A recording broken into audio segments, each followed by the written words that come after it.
Hello everyone. Today we're going to talking about paper tearing.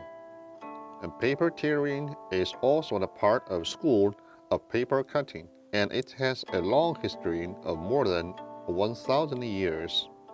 So it is almost as long as the history of paper cutting, which also has a history of over 1,000 years.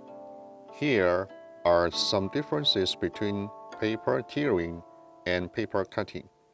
The main difference is that in paper tearing, paper is directly torn out by hand rather than by knife in paper carving or cutting.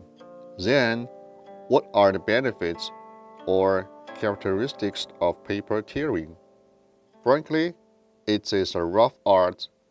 It is very hazy and obscure, just like the scrolls of traditional Chinese paintings that express something that requires your imagination.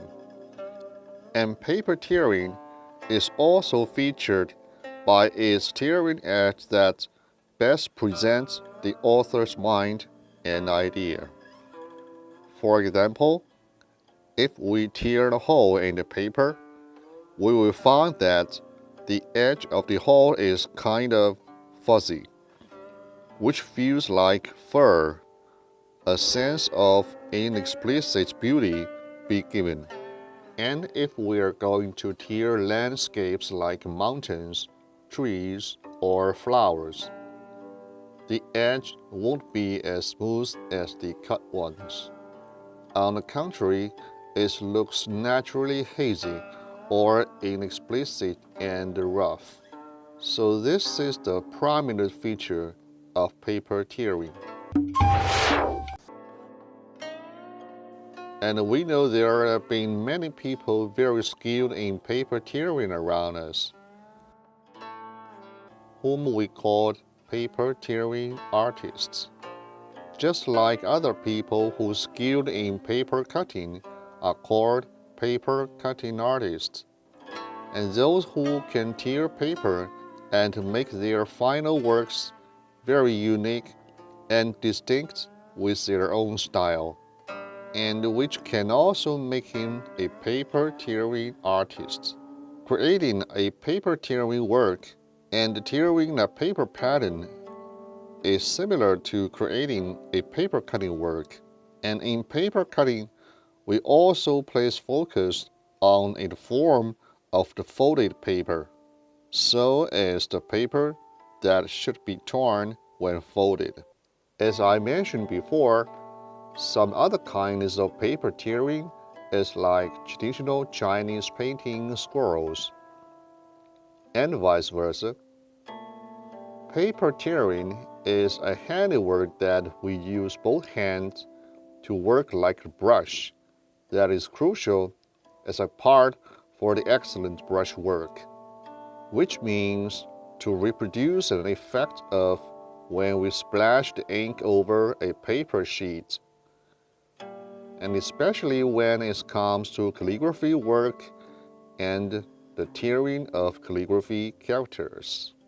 That paper tearing conveys the better and bolder brush strokes, so it is better than paper cutting and paper carving does. By the way, the paper tearing artist and the works I mentioned before will be introduced in our next class, and including their characteristics and features that stand out. So speaking of the paper tearing, how many kinds of paper tearing are there? And actually, the types of paper tearing are similar to that of paper cutting. It also has paper torn in intaglio and relief with uniquely designed patterns. But here's one difference.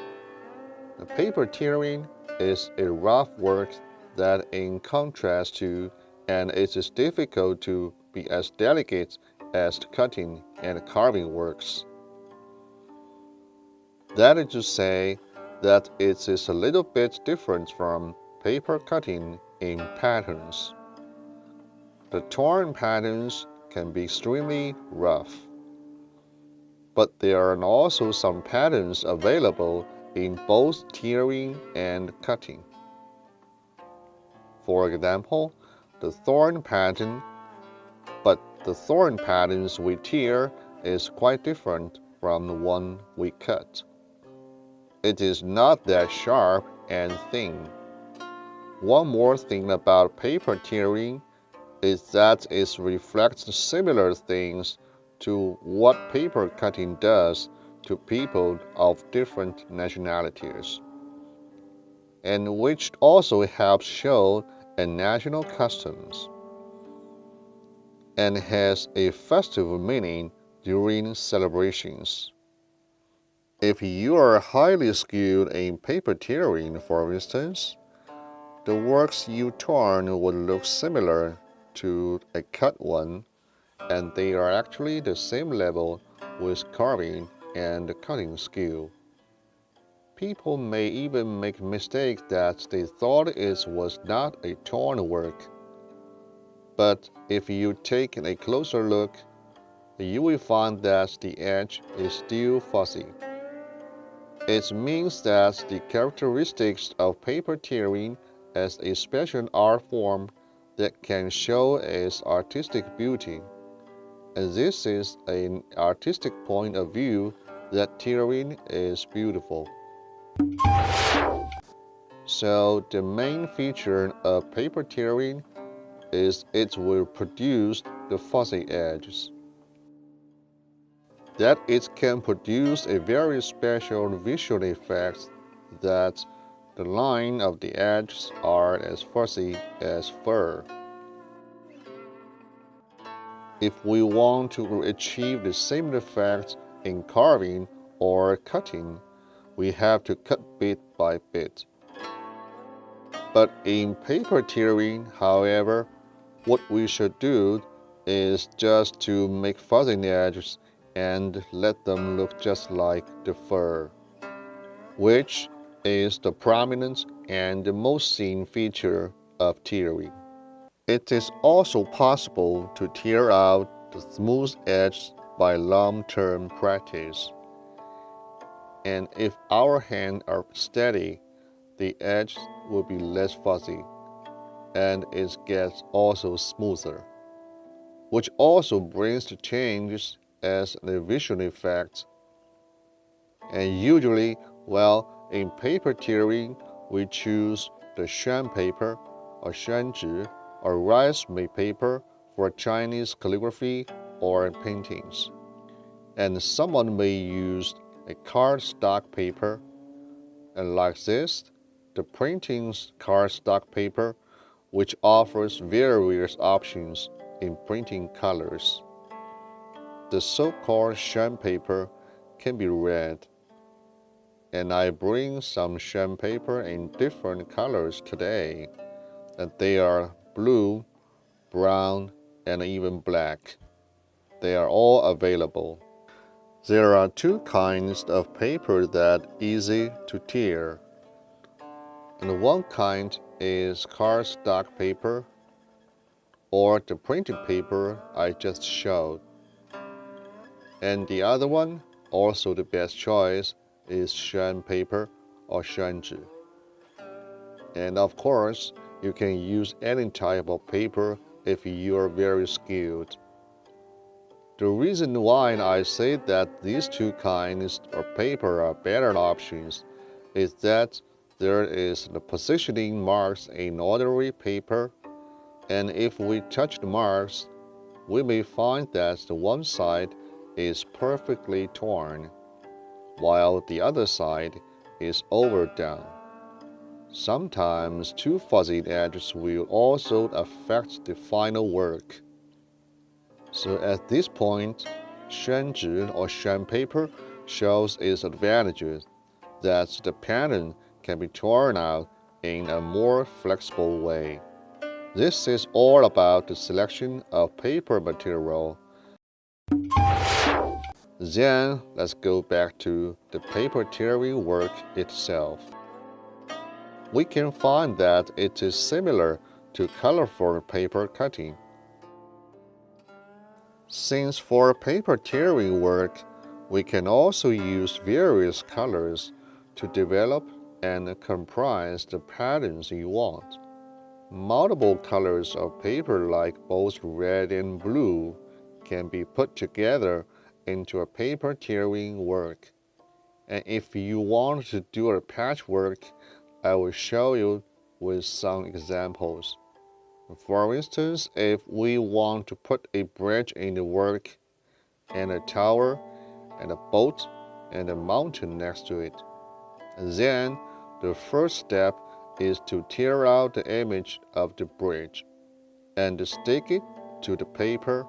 And next, we can tear out a tower, and you can make the tower with the red paper, and we could make the bridge a blue or a black one, since the color of bridge should be dark, and that of tower should be bright, so we might choose red. Then we can make the mountain with blue or green paper, and after all the figures are torn out, we stick the bridge first, and then the tower, and then the mountain. So by that way, the scenes create a gradation, and we can add a sailboat below the bridge as an ornament. And of course, other kind of boat is also okay. If you think that the upper half of the scene is kind of void, it is okay to add a sun. So then the work is completely about a natural scenery comprised of the waters and the natural landscape around. And as the name suggests, that paper tearing is done totally by hand, which is its prominent feature, that there's no other tool at all, and neither scissors nor knives are needed. We just use hands. Now, let's talk about techniques. First, the one who tears paper should grow his fingernails, especially the thumbed one. The length of the fingernail is required, whose function is comparable to the blade of scissors, and it is usually from 2 to 3 millimeters the length of nail for each finger of our hands.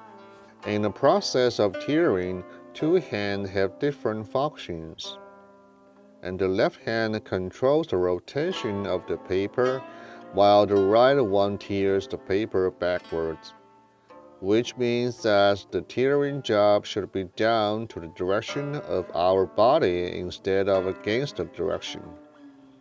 So, the hand movement is the same as that of paper cutting, and the left hand hardly moves since it holds paper. The right hand is in charge of tearing the paper, and tearing backwards and bit by bit, and now our fingernails are working like the scissors. That we should hold the paper steady and tear it along the fingernail of our left hand. And this is the common techniques in paper tearing. But however, compared to paper cutting skills, there are some restrictions still for paper tearing. And why? First, we can sketch on paper we're going to tear. And it is not like paper cutting technique where we can have the draft before we cut it. We draw nothing on paper for the tearing skill. And what we do is just to tear the paper out. That will not be very easy job to fulfill. And second, because we tear paper just with our fingernails, and which will hurt if the tearing job lasts over time. The efficiency of paper tearing will be lower than paper cutting or carving, and it is naturally a setback in terms of time spending. Third, because if we chance to tear them wrong, it is very hard to redesign the patterns because there we see no possibility to reprogram or amend it, as paper cutting can do it, but tearing not. All these are limitations of the art of paper tearing. And there's one more thing, which is just bear in mind that we tear the paper only when we are ready. And don't be impulsive and don't go in a rush. It is a kind of work without drafting or sketches, and it will be completed entirely by hand. Now, there is a man named Chen Zihao in our paper cutting community from Henan province. He is very skilled in paper cutting and paper tearing as well that every one of us understands.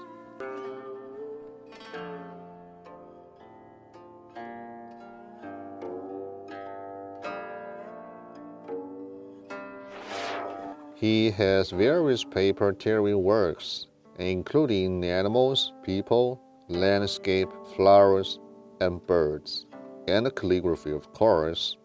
And many characteristics in nature we mentioned before are clearly represented in his torn works, since he lives in Zhengzhou of Henan province, which is called the Central Plain. He was awarded the title of the top paper tearing expert in Central Plain. And his paper tearing work skill is also a top grade in China. And it is all recognized in the paper cutting community that Chen is the very skilled and accomplished tearing artist in paper tearing community. Okay, so that's all for today's lecture, and thanks for watching.